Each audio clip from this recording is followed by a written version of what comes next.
ദൈവത്തിൻ്റെ പരിശുദ്ധമായ നാമത്തിന് മഹത്വമുണ്ടാകട്ടെ. റോമാലേഖന പഠനം 90-ാമത്തെ അവതരണം. വിശ്വാസ ജീവിതത്തിൻ്റെ മാതൃകയായി ദൈവം നമ്മുടെ മുമ്പിൽ അവതരിപ്പിച്ചത് അബ്രഹാമിനെയാണ്. അബ്രഹാമിൻ്റെ വിശ്വാസത്തെ നാം അനുഗമിക്കണം. ആ വിശ്വാസമാണ് നമുക്ക് മാതൃകയായി നൽകിയിരിക്കുന്നത്. ദൈവത്തിൻ്റെ വചനം വ്യക്തമായി നമ്മോട് പറയുന്നു. അബ്രഹാമിൻ്റെ വിശ്വാസ ജീവിതം വളരെ ഉദാത്തമായിരുന്നു. ആ വിശ്വാസ ജീവിതത്തിൻ്റെ ചില വിഷയങ്ങൾ, സംഭവങ്ങൾ അറിയേണ്ടത് വളരെ ആവശ്യമാണ്.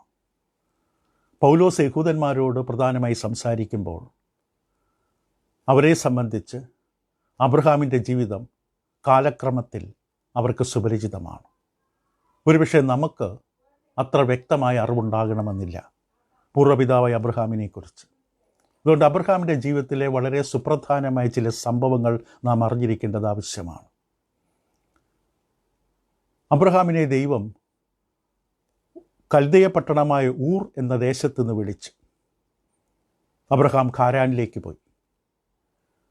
ഹാരാനിലേക്ക് പോകുവാനാണ് വിളിച്ചത്. ഉൽപ്പത്തി പുസ്തകത്തിൻ്റെ 11-ാം അധ്യായം 31-ാം വാക്യത്തിലും 15-7-ലും, നെഹമ്യാവിൻ്റെ പുസ്തകം 9-ാം അധ്യായം 7-ാം വാക്യത്തിലും, അപ്പോസ്തല പ്രവൃത്തികൾ 7-ാം അധ്യായം 2-3 വാക്യങ്ങൾ പരാമർശിക്കും. രണ്ടാമത്തെ സംഭവം, അബ്രഹാമിന് 75 വയസ്സായപ്പോൾ അബ്രഹാമും ദൈവവുമായി ഒരു ഉടമ്പടി ചെയ്തു. ദൈവമാണ് അബ്രഹാമിനോട് ഉടമ്പടി ചെയ്തത്. അങ്ങനെ അബ്രഹാം കനാനിലേക്ക് പോയി. ഉൽപ്പത്തി പുസ്തകത്തിൻ്റെ 12-ാം അധ്യായം 1 മുതൽ 4 വരെ ഈ വിഷയം അവതരിപ്പിക്കുന്നു. മൂന്നാമതായി അബ്രഹാം കനാനിലേക്ക് പോവുകയും ദൈവം അബ്രഹാമിനോട് ഞാനൊരു ദേശം നിനക്ക് തരും, ഒരു സന്തതി പരമ്പര നിനക്ക് തരും എന്ന് വാഗ്ദാനം ചെയ്തു. ഉൽപ്പത്തി 12-ന്റെ 5-ഉം 7-ഉം വാക്യങ്ങൾ, ഉൽപ്പത്തി 13-ാം അധ്യായം 14 മുതൽ 17 വരെ, ഉൽപ്പത്തി 15-ന്റെ 18 മുതൽ 21 വരെ, ഉൽപ്പത്തി 17-ന്റെ 8 വാക്യം. നാലാമതായി 2 സന്ദർഭങ്ങളിലായി ഭയം നിമിത്തം അബ്രഹാം തൻ്റെ ഭാര്യയെക്കുറിച്ച് മറച്ചു വെച്ച് കള്ളം പറഞ്ഞു. സാറായി തൻ്റെ ഭാര്യയാണെന്നുള്ള അബ്രഹാം മറച്ചു വെച്ചു. ഉൽപ്പത്തി 12-ാം അധ്യായം 10 മുതൽ 20 വരെയും, ഉൽപ്പത്തി 20-ാം അധ്യായം 1 മുതൽ 18 വരെയും കാണാം. 2 തവണ ഇത് ആവർത്തിച്ചു. അഞ്ചാമതായി കനാനിൽ വെച്ച് ദൈവം അബ്രഹാമിനോട് പറഞ്ഞു, നിന്റെ സന്തതി ഭൂമിയിലെ മണൽത്തരികളെ പോലെയാകും. ഉൽപ്പത്തി 13-16. ആറാമത്തെ സംഭവം മെൽക്കിസേദക്കിനെ എതിരേൽക്കുകയാണ്. സാലേം രാജാവ് അബ്രഹാമിനെ അനുഗ്രഹിക്കുന്നു. ഉൽപ്പത്തി 14, 17 മുതൽ 20 വരെ. ഏഴാമതായി 85-ാമത്തെ വയസ്സിൽ അബ്രഹാം ഇപ്പോഴും മക്കളില്ലാത്തവനാണ്. അബ്രഹാം ദൈവത്തോട് പറഞ്ഞു, എൻ്റെ ദാസൻ എൻ്റെ അവകാശിയാകട്ടെ എന്ന്. പക്ഷേ ദൈവം അബ്രഹാമിന് ഉറപ്പ് കൊടുത്ത് നിന്നിൽ നിന്ന് തന്നെ ഒരു സന്തതി ഉണ്ടാകും, അവനിലൂടെ ഒരു സന്തതി പരമ്പരയുണ്ടാകും, ആകാശ നക്ഷത്രങ്ങളെപ്പോലെ പെരുപ്പത്തിൽ. അബ്രഹാം അത് വിശ്വസിച്ചു. ആ വിശ്വാസം അവൻ്റെ നീതിയായി കണക്കിട്ടു. ഉൽപ്പത്തി 15, 2 മുതൽ 6 വരെ. എട്ടാമതായി അബ്രഹാമിൻ്റെ സംഭവത്തിൽ 86-ാമത്തെ വയസ്സിൽ അബ്രഹാമിന് ഇസ്മയേൽ ജനിച്ചു. സാറായുടെ ദാസിയായ ഹാഗാറിലൂടെ അബ്രഹാം സാറായിക്ക് അനുവാദം കൊടുത്തു.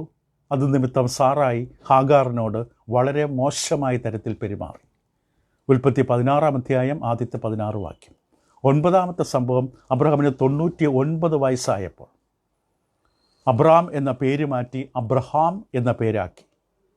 പരിച്ഛേദന എന്ന ശുശ്രൂഷ അല്ലെങ്കിൽ ഒരു നിർദ്ദേശം അബ്രഹാമിന് കൊടുത്തു. ഉൽപ്പത്തി 17 ആദ്യത്തെ 6 വാക്യം, ഉൽപ്പത്തി 17-ന്റെ 10 മുതൽ 14, ഉൽപ്പത്തി 17-ന്റെ 23-27 വരെ. 10-ാമത്തെ സംഭവം, ദൈവം അബ്രഹാമിന് കൊടുത്ത വാഗ്ദാനമാണ്. സാറായി എന്നുള്ള പേര് മാറി സാറ എന്ന പേരായി അവർക്ക് ഇസ്ഹാക്കിനെ ജനിച്ചു. അബ്രഹാം വിശ്വാസത്തിൽ ചില പോരാട്ടങ്ങളുണ്ടായി. ഇസ്മയേലിനെ തൻ്റെ അവകാശിയാകും എന്ന് തീരുമാനിച്ചു. പക്ഷേ ദൈവം പറഞ്ഞു, അല്ല, നിന്നെയും തന്നെ സന്തതി ഉണ്ടാകും. അങ്ങനെയാണ് അബ്രഹാമിന് സന്തതി ഉണ്ടാകുന്നത്. അബ്രഹാമിനുള്ള വാഗ്ദാനം ദൈവം കൊടുത്തു. 11-ാമതായി അബ്രഹാമിന് 100 വയസ്സായപ്പോഴാണ് ഇസ്ഹാക്ക് ജനിച്ചത്. അപ്പോൾ 10-ാമത്തെ പോയിന്റ് നമ്മൾ പറഞ്ഞത്, അവർക്ക് അബ്രഹാമിനും സാറായിക്ക് ദൈവം കൊടുത്ത വാഗ്ദാനമാണ്, അടുത്ത വർഷം ഞാൻ വരുമ്പോൾ നിനക്കൊരു സന്തതി ഉണ്ടാകും എന്ന് അബ്രഹാമിനെ സന്ദർശിക്കാമെന്നതിലൂടെ ദൈവം പറഞ്ഞു. അങ്ങനെ 100-ാമത്തെ വയസ്സിൽ ഇസ്ഹാക്ക് ജനിച്ചു, ദൈവത്തിൻ്റെ വാഗ്ദാനം പോലെ. ഉൽപ്പത്തി 21 ആദ്യത്തെ 7 വാക്യങ്ങൾ. 12-ാമത്തെ സംഭവം, അബ്രഹാം യുവാവായപ്പോൾ ദൈവം അബ്രഹാമിനോട് പറഞ്ഞു, നിൻ്റെ മകനെ യാഗം കഴിക്കാൻ കൊണ്ടുവരാൻ പറഞ്ഞു. അബ്രഹാം തയ്യാറായി. ആ വലിയ യാഗത്തിന് വേണ്ടി തയ്യാറായി കടന്നു ചെന്നു. അവിടെ വെച്ച് യാഗം കഴിക്കുന്നതിന് മുമ്പ് തന്നെ ദൈവം അബ്രഹാമിനോട് തൻ്റെ ഉടമ്പടിയെ വീണ്ടും ഓർമ്മിപ്പിച്ച് ഉൽപ്പത്തി 22-18 വാക്യം, ഈ സന്തതി മുഖാന്തരം ദേശം മുഴുവൻ അനുഗ്രഹിക്കപ്പെടും. ഉൽപ്പത്തി 22 ആദ്യത്തെ 18 വാക്യങ്ങൾ, എബ്രായ ലേഖനം 11-17-19 വരെ, യാക്കോബ് 2-21-23 വരെ. 13-ാമത്തെ സംഭവം സാറായുടെ മരണം 127 വയസ്സിൽ. അബ്രഹാം വിലയ്ക്ക് വാങ്ങിയ മക്പേല എന്ന ഗുഹയിൽ സാറയെ അടക്കി. അബ്രഹാം ഭൂമിയിൽ അവകാശമാക്കിയിരുന്ന ഏക സ്ഥലം, തൻ്റെ പേരിലുള്ള ഏക സ്ഥലം ഇത് മാത്രമായിരുന്നു. ഉൽപ്പത്തി 23 ആദ്യത്തെ 20 വാക്യം, പ്രവർത്തികൾ 7-5, എബ്രായർ 11-8-10 വരെ.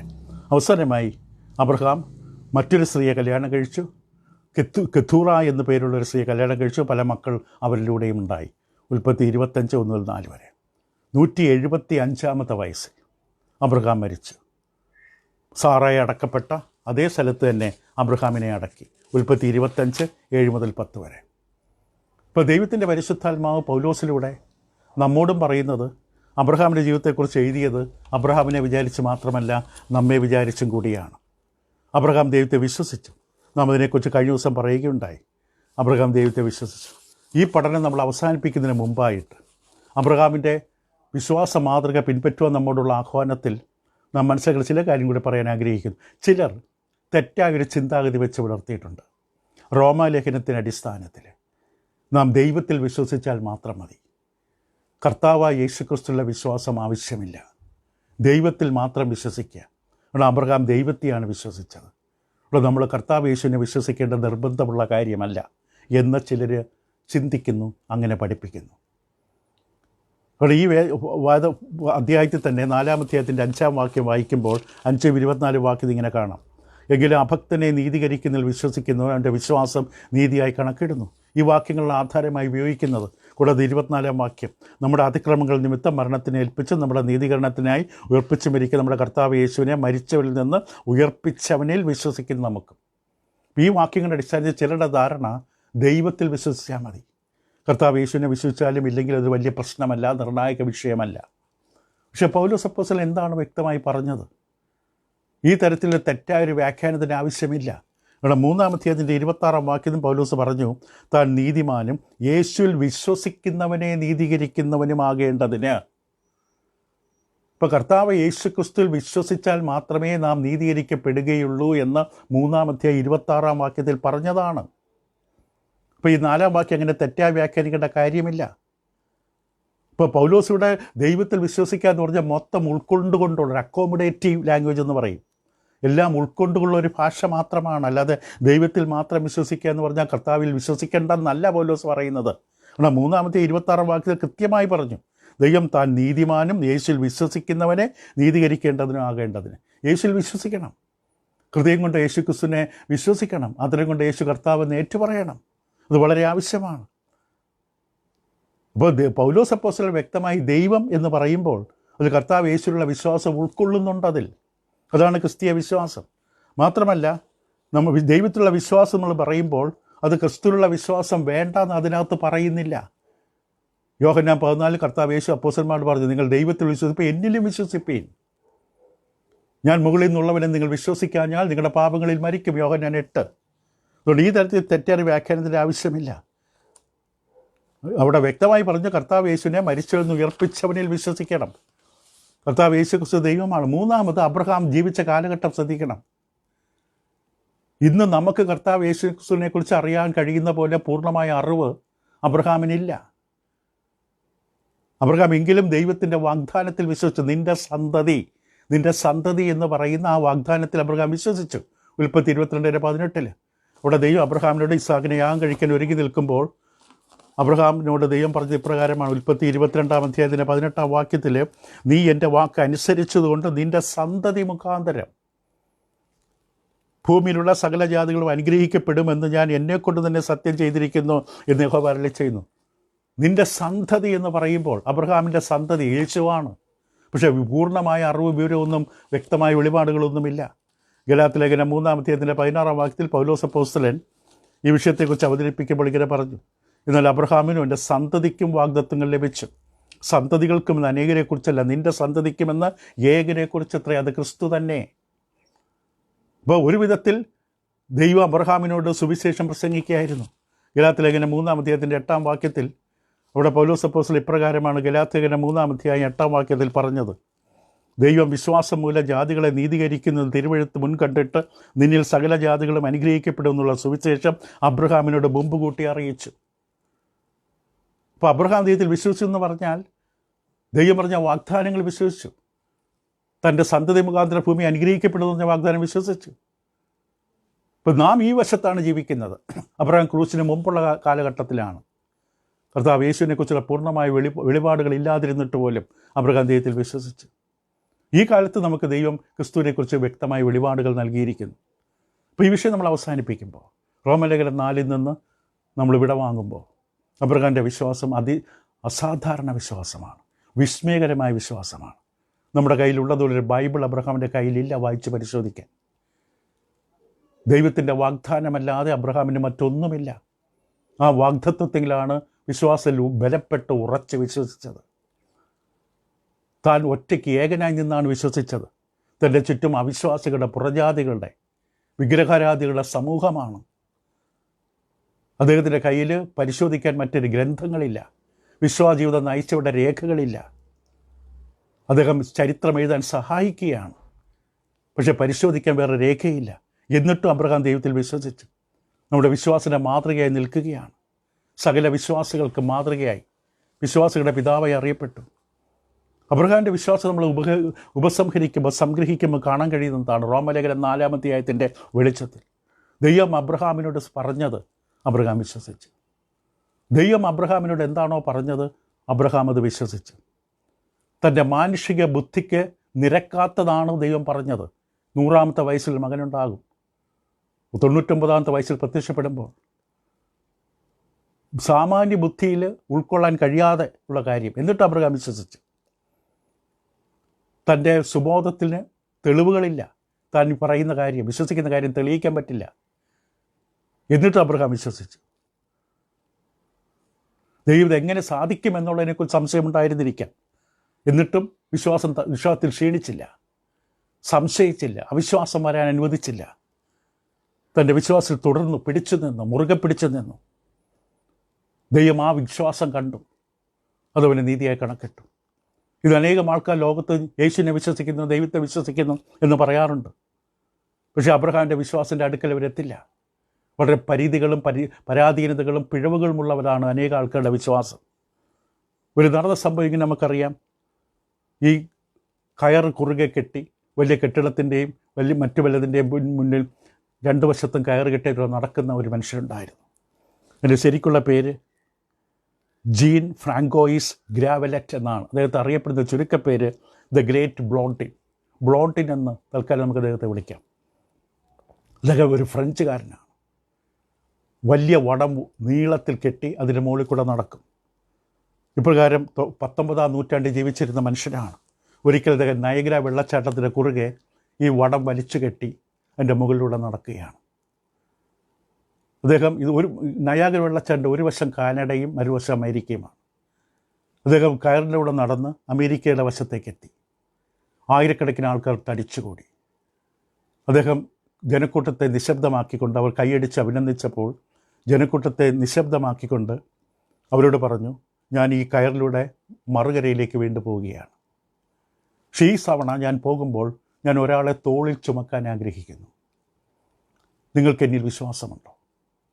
ജനങ്ങൾ ഉറക്കെ വിളിച്ചു പറഞ്ഞു, ഉറക്കെ കൈയടിച്ചു, ഞങ്ങൾ വിശ്വസിക്കുന്നു. പക്ഷേ ഉടൻ തന്നെ ബ്ലോണ്ടിൻ ജനക്കൂട്ടത്തോട് ചോദിച്ചു, ഞാൻ ചുമലിൽ കൊണ്ടുപോകാൻ ആഗ്രഹിക്കുന്ന വ്യക്തി ആരാണ്? ആർക്കാണ് മുന്നോട്ട് വരാൻ കഴിയുക? ജനക്കൂട്ടം നിശബ്ദമായി. അനേക തവണ ചോദിച്ചു, ആര് മുന്നോട്ട് വരും? ഞാൻ അപ്പുറത്തേക്ക് കൊണ്ടുപോകാം. അവസാനം ഒരു മനുഷ്യൻ മുന്നേറ്റ് വന്നു. അദ്ദേഹം ബ്ലോണ്ടിൻ്റെ ചുമലിൽ കയറി. ബ്ലോണ്ടിൻ അദ്ദേഹത്തെ ചുമന്നുകൊണ്ട് കാനഡയുടെ വശത്തേക്ക് പോയി.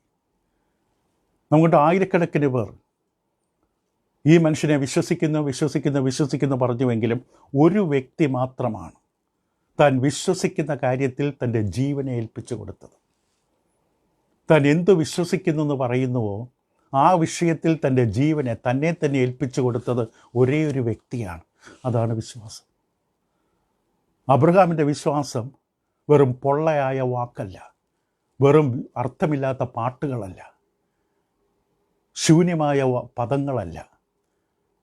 അബ്രഹാം തൻ്റെ ജീവനെ ഏൽപ്പിച്ചു. തൻ്റെ മകനെ യാഗം കഴിക്കുമ്പോൾ, അതിന് തയ്യാറാകുമ്പോൾ താൻ തന്നെ തന്നെ പൂർണ്ണമായി സമർപ്പിച്ച് ദൈവം എന്തു പറഞ്ഞുവോ അതിലേക്ക്. അബ്രഹാമിൻ്റെ വിശ്വാസം അനുഗമിക്കണമെന്ന് ദൈവം നമ്മൾ പറയുമ്പോൾ ദൈവം പറയുന്നത്, നീ നിന്നെ തന്നെ ഏൽപ്പിക്ക്, മുഴുവനായിട്ട് എന്നെ ഏൽപ്പിക്ക്, എങ്കിൽ ഞാൻ നിന്നിൽ പ്രസാദിക്കും. കർത്താവ് യേശുവിൽ വിശ്വസിക്കുവാനും ക്രിസ്തുവിൻ്റെ യാഗത്തിൽ വിശ്വസിക്കാൻ നമ്മൾ ആവശ്യപ്പെടുമ്പോൾ നമ്മൾ ഏൽപ്പിച്ചു കൊടുക്കണം. നമ്മുടെ വിശ്വാസം മാനസാന്തരത്തിലും ക്രിസ്തുവിലുള്ള വിശ്വാസം ഏറ്റുപറയുവാൻ ആവശ്യപ്പെടുമ്പോൾ ഏറ്റുപറയാൻ തയ്യാറാകണം. 2-ാമത്തെ 4-ാം വാക്യം റോമലേഖനം 10-ാമത്തെ 9-ാം വാക്യം. ക്രിസ്തുവോട് ചേരുവാൻ സ്നാനപ്പെടാൻ കർത്താവ് നമ്മൾ കൽപ്പിക്കുമ്പോൾ അത് നമ്മൾ തയ്യാറാകണം. റോമർ 6:3-6 വരെ. അങ്ങനെ ദൈവത്തിൻ്റെ പൈതലായി ജീവൻ്റെ പുതുക്കത്തിൽ നടക്കാൻ തയ്യാറാകണം. പൊള്ളയായ വാക്കുകൾ ഉയർത്താനല്ല ദൈവം ആവശ്യപ്പെടുന്നത്. നമ്മുടെ വിശ്വാസം എപ്പോഴും കുറ്റമറ്റതല്ല, കുറവുള്ളതാണ്. അബ്രഹാമിൻ്റെ വിശ്വാസം പോലെ പൂർണ്ണതയുള്ളതല്ല, കുറവുകളുള്ളതാണ്. നമ്മുടെ അനുസരണവും കുറവുള്ളതാണ്. എങ്കിലും ദൈവം നമ്മുടെ വിശ്വാസത്തെയാണ് നോക്കുന്നത്. ആരിൽ വിശ്വസിക്കുന്നു, എവിടെ വിശ്വാസം വെച്ചിരിക്കുന്നു, അതാണ് നാം നീതിമാന്മാരായി തീരുവാൻ, നമ്മെ ദൈവം നീതിമാന്മാരായി കണക്കിടുവാൻ കാരണമാകുന്നത്. അപ്പോൾ നാം കണ്ടു ആ വടത്തിൻ്റെ കുറുകെ നടന്ന മനുഷ്യൻ്റെ അഭ്യാസ പ്രകടനത്തിൻ്റെ സമയത്ത് സംഭവിച്ചത്. ഇത് സംഭവിച്ച കാര്യമാണ്. നാം എല്ലാവരും വിളിച്ചു പറയും, ആർത്ത് അലയ്ക്കും, കയ്യടിക്കും, ഞാൻ വിശ്വസിക്കുന്നു. പക്ഷെ നാം വിശ്വസിക്കുന്ന കാര്യത്തിൽ നമ്മുടെ ജീവനെ കൊടുക്കാൻ, ഏൽപ്പിച്ചു കൊടുക്കാൻ ദൈവത്തിൻ്റെ മനസ്സുകളിൽ ഓർപ്പിച്ചാണ് നിങ്ങളെ പ്രബോധിപ്പിക്കുന്നത്. നിങ്ങളുടെ ബുദ്ധിയുള്ള ആരാധനയായി നിങ്ങളുടെ ശരീരങ്ങളെ ജീവനും വിശുദ്ധിയും ഉള്ള യാഗമായി സമർപ്പിക്കുവാൻ ദൈവം ആവശ്യപ്പെടുമ്പോൾ, ലോകത്തോട് അനുരൂപപ്പെടാതെ ജീവിക്കാൻ ആവശ്യപ്പെടുമ്പോൾ നാം തയ്യാറാകുന്നുണ്ടോ? എന്താണ് വിശ്വാസം? കേട്ടുകൊണ്ടിരിക്കുന്നതാണോ? പ്രസംഗിക്കുന്നതാണോ? മനഃപ്പാഠം പറയുന്നതാണോ? അതോ നാം കേൾക്കുന്നതനുസരിച്ച് ജീവിക്കാൻ തയ്യാറാകുന്നതാണോ? നാം ഇത്രയും വർഷം എത്ര വചനങ്ങൾ കേട്ടു, എത്ര സത്യങ്ങൾ കേട്ടു, നാം എത്രത്തോളം ആ സത്യങ്ങൾ കീഴ്പ്പെടുത്തി? ചിന്തിക്കുക. ഇവിടെ നാം റോമലേഖനം 4 അവസാനിപ്പിച്ച് അടുത്ത പഠനത്തിൽ 5-ാം അധ്യായത്തിൽ പ്രവേശിക്കുകയാണ്. ഒന്നുകൂടെ ഒന്ന് വായിച്ചു നോക്കാം. റോമലേഖനം 4. അബ്രഹാം ദാവീദിലൂടെ അവതരിപ്പിച്ച ഭാഗ്യവർണ്ണന. അബ്രഹാമിനെ ആ പരിച്ഛേദന ഏൽക്കുന്നതിന് മുമ്പ് ദൈവം നീതീകരിച്ചത് അതെന്തിനു വേണ്ടിയാണ്? വിശ്വാസികളുടെ പിതാവാകാൻ. അഗ്രചർമ്മത്തിൽ വെച്ച് തന്നെ ഉണ്ടായ വിശ്വാസനീതി, പരിച്ഛേദന എന്ന മുദ്രയും അടയാളവുമൊക്കെ കണ്ടു. അബ്രഹാം നടന്ന പാതകൾ, അബ്രഹാമിൻ്റെ വിശ്വാസയാത്ര, ദൈവത്തിൽ വിശ്വസിച്ചു, വിശ്വാസത്തിൽ ക്ഷീണിച്ചില്ല, സംശയിച്ചില്ല, മുറുകെ പിടിച്ചു നിന്നു. അങ്ങനെ നമ്മൾക്ക് മാതൃകയായി തീരുന്ന അബ്രഹാമിനെ നമ്മൾ കാണുകയാണ്. അബ്രഹാം ദൈവത്തിൽ വിശ്വസിച്ച് മരിച്ചവരെ ജീവിപ്പിക്കുന്നതും ഇല്ലാത്തതിന് ഉള്ളതിനെപ്പോലെ വിളിക്കുന്ന ദൈവത്തെക്കുറിച്ച് കണ്ടു. വസ്തുതകൾ കണ്ടു, അത് അവഗണിച്ചില്ല. അതിനും അപ്പുറം ദൈവത്തെ കണ്ടു. തൻ്റെ വിശ്വാസം ദൈവത്തിൽ വെച്ചു. പക്ഷെ അതേസമയത്ത് യാഥാർത്ഥ്യങ്ങൾ താൻ കണ്ടു. തൻ്റെ ശരീരം നിർജ്ജീവമായത്, ഭാര്യയുടെ ഗർഭപാത്രത്തിൽ നിർജ്ജീവത്വം, തനിക്ക് അസാധ്യമായത്, തന്നെക്കൊണ്ട് ഇനി കഴിയില്ല എന്നൊക്കെ എല്ലാം താൻ സമ്മതിച്ചു. പക്ഷെ ദൈവം അതിലും മുകളിലാണ്. അതാണ് യാഥാർത്ഥ്യം. ദൈവത്തെ വിശ്വസിച്ച് അതവന് നീതിയായി കണക്കിട്ടു. എന്തിനാണ് അബ്രഹാമിനെ കുറിച്ച് പൗലോസ് എഴുതുന്നത്? നമുക്ക് അബ്രഹാമിനെ കുറിച്ച് ചരിത്രപാഠത്തിന് വേണ്ടിയല്ല, നമ്മുടെ വിശ്വാസത്തെ കാണിച്ചിരിക്കുകയാണ്. അബ്രഹാമിൻ്റെ ജീവിതം, അബ്രഹാമിൻ്റെ വിശ്വാസയാത്ര നമ്മുടെ മുമ്പിൽ അവതരിപ്പിച്ചിട്ട് ദൈവം നമ്മെ നീതീകരിക്കും. അതേ പാത നമ്മൾ പിൻപറ്റിയാൽ മരിച്ചവരെ ഉയർപ്പിച്ച കർത്താവ് യേശു, മരിച്ചവരിൽ നിന്ന് ഉയർത്തപ്പെട്ട ക്രിസ്തുവിനെ ഉയർപ്പിച്ച ദൈവം, ക്രിസ്തുവിൽ വിശ്വസിക്കുന്നവരെ നീതീകരിക്കുന്ന ദൈവം. കർത്താവ് യേശുവിൽ വിശ്വസിക്കണം. നമ്മുടെ നീതീകരണത്തിനായി ഉയർപ്പിക്കപ്പെട്ട ക്രിസ്തു, നമ്മുടെ പാപപരിഹാരമായ ക്രിസ്തു, ദൈവം അയച്ച രക്ഷകനായ ക്രിസ്തു, ആ യേശുവിൽ വിശ്വാസം അർപ്പിക്കണം. നമ്മുടെ രക്ഷയ്ക്ക് നീതീകരണത്തിന് ഇത് ആവശ്യമാണ്. ഇത് നിങ്ങളെ സഹായിക്കട്ടെ. നമുക്ക് 5-ാം അധ്യായത്തിൽ അടുത്ത പാഠത്തിൽ നമ്മൾ പ്രവേശിക്കുന്നതാണ്. Thank you.